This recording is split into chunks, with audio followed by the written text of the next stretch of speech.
जी अस्सलाम वालेकुम सत श्री अकाल। मौजूद हाँ इस टाइम जिवें तुहानूं बैकग्राउंड दे विच नज़र आ रही होएगा गुरुद्वारा दरबार साहिब करतारपुर। एक होर दोपहर और एक ठंडी ठार दोपहर जिंदे विच ठंड ही ठंड है और इस टाइम इस ठंड दे विच भी मौजूद हैं साडे नाल एहसान बाजवा साहब। एहसान बाजवा साहब पहले भी तुसीं वीडियोज़ दे विच देखदे रहिंदे हो, हुण भी तुसीं देख रहे हो, अक्सर इत्थे आंदे रहिंदे और इन्हां तों कोई इन्हां दे व्यूज़ लैने आ कि लोगों का आना इत्थे।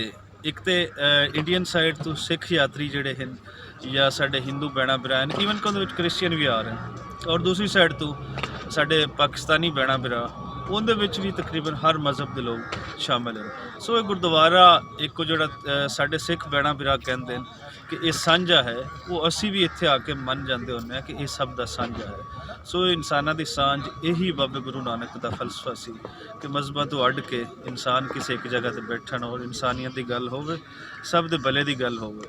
की कहते हो बाजवा साहब, वेख के खुशी होंदी है, कितनी खुशी होंदी है?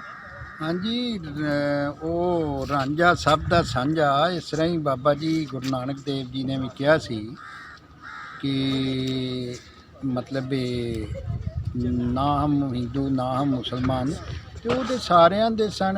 ਤੇ ਉਹਨਾਂ ਦਾ ਸ਼ੇਰ ਇਹ ਵੀ ਹੈ ਕਿ ਹਿੰਦੂ ਕਾਂ ਤਾਂ ਮਾਰੀਏ ਮੁਸਲਮਾਨ ਵੀ ਨਾ, ਤੇ ਪੰਜ ਤੱਤ ਦਾ ਮੈਂ ਪੂਤ ਹਾਂ ਨਾਨਕ ਮੇਰਾ ਨਾਂ। ਦੂਜਾ ਇਹ ਵੀ ਕਿ ਉਹਨਾਂ ਦਾ ਜਿਹੜਾ ਕਲਾਮ ਹੈ ਉਹ ਬਹੁਤ ਹੱਦ ਤੱਕ ਇਸਲਾਮੀ ਸੱਭਿਆਚਾਰ ਨਾਲ ਵੀ ਜੁੜਿਆ ਹੋਇਆ ਹੈ। ਮਸਲਨ ਉਹ ਆਖਦੇ ਨੇ ਕਿ ਜਗਤ ਗੁਰੂ ਹੁਸੈਨ ਹੈ ਐਸਾ ਹੋਰ ਨਾ ਕੋ, ਤੇ ਐਸੀ ਕਰਨੀ ਕਰ ਗਿਆ ਜੋ ਸੁਣੇ ਸੋ। ਤੋ ਇਹੀ ਵਜ੍ਹਾ ਹੈ ਕਿ ਉਹ ਸਾਰਿਆਂ ਦੇ ਉਹਨਾਂ ਆਪਣੇ ਆਪ ਨੂੰ ਸਾਂਝਿਆਂ ਸਾਬਤ ਕੀਤਾ। ਇੱਥੋਂ ਤੱਕ ਕਿ ਜਦੋਂ ਜਿਹੜੀਆਂ ਰਵਾਇਤਾਂ ਕੀਤੀਆਂ ਜਾਂਦੀਆਂ ਨੇ ਕਿ ਜਦੋਂ ਬਾਬਾ ਜੀ ਸਵਰਗਵਾਸ ਹੋਏ, ਪੂਰੇ ਹੋਏ, ਤੇ ਉਸ ਵੇਲੇ ਵੀ ਇੱਥੇ ਉਹਨਾਂ ਦੇ ਹਜ਼ਾਰਾਂ ਦੀ ਗਿਣਤੀ 'ਚ ਸਿੱਖ ਸਨ ਤੇ ਜਿਹੜੇ ਹਿੰਦੂ ਸਨ ਤੇ ਮੁਸਲਮਾਨ ਸਨ। ਉਹ ਸਾਰੇ ਆਪਸ 'ਚ ਅੜ ਖਲੋਤੇ, ਬਲਕਿ ਲੜ ਖਲੋਤੇ ਕਿ ਉਹ ਆਖਣ ਅਸਾਂ ਇਹਨਾਂ ਨੂੰ ਦਫਨਾਉਣਾ ਹੈ, ਇਹ ਸਾਡੇ ਵਲੀ ਅੱਲਾ ਨੇ, ਬਾਬੇ ਨੇ, ਮੁਸਲਮਾਨਾਂ ਦੇ ਸਨ, ਹਿੰਦੂਆਂ ਦੇ ਸਨ, ਅਸਾਂ ਇਹਨਾਂ ਦਾ ਸੰਸਕਾਰ ਕਰਨਾ ਹੈ, ਇਹ ਹਿੰਦੂ ਨੇ।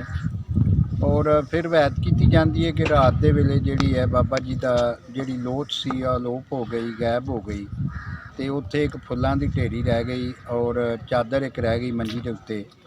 ਔਰ ਉਹ ਜਿਹੜੀ ਚਾਦਰ ਸੀ ਉਹਨੂੰ ਇਹਨਾਂ ਦੋ ਟੋਟੇ ਕਰਕੇ ਤੇ ਮਤਲਬ ਇਹ ਵੀ ਮੁਸਲਮਾਨਾਂ ਤੇ ਹਿੰਦੂਆਂ ਤੇ ਫੁੱਲਾਂ ਦੀਆਂ ਦੋ ਢੇਰੀਆਂ ਨੂੰ ਹੀ ਆਪਸ 'ਚ ਵੰਡ ਲਿਆ, ਚਾਦਰ ਦੇ ਵੀ ਦੋ ਟੋਟੇ ਕਰ ਲੈ। ਤੇ ਮੈਂ ਸਮਝਦਾ ਕਿ ਉਸ ਦਿਨ ਹੀ ਪੰਜਾਬ ਦੀ ਵੰਡ ਦਾ ਵੀ ਮੁੱਢ ਵੱਜ ਗਿਆ ਸੀ। ਤੇ ਕਿਉਂਕਿ ਨਫ਼ਰਤ ਦਾ ਮੁੱਢ ਵੱਜ ਗਿਆ, ਤੇ ਜਿੱਥੇ ਨਫ਼ਰਤ ਹੁੰਦੀ ਹੈ ਉੱਥੇ ਵੰਡ ਹੁੰਦੀ ਹੈ, ਜਿੱਥੇ ਪਿਆਰ ਹੁੰਦਾ ਹੈ ਉੱਥੇ ਏਕਤਾ ਹੁੰਦੀ ਹੈ।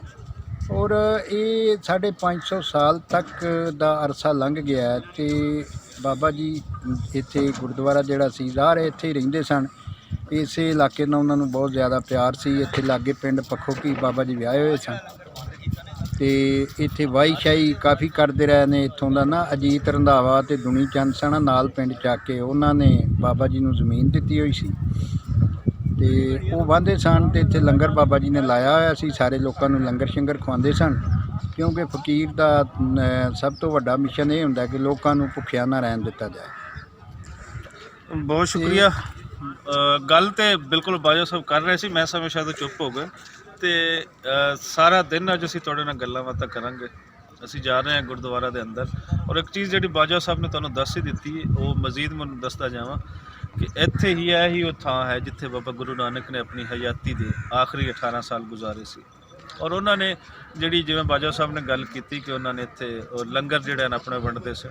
सो उन्होंने जिहड़े बुनियादी फलसफा है उन्होंने विच वंड के खाना, वंड चखो जिहड़ा है एक वो भी शामिल है।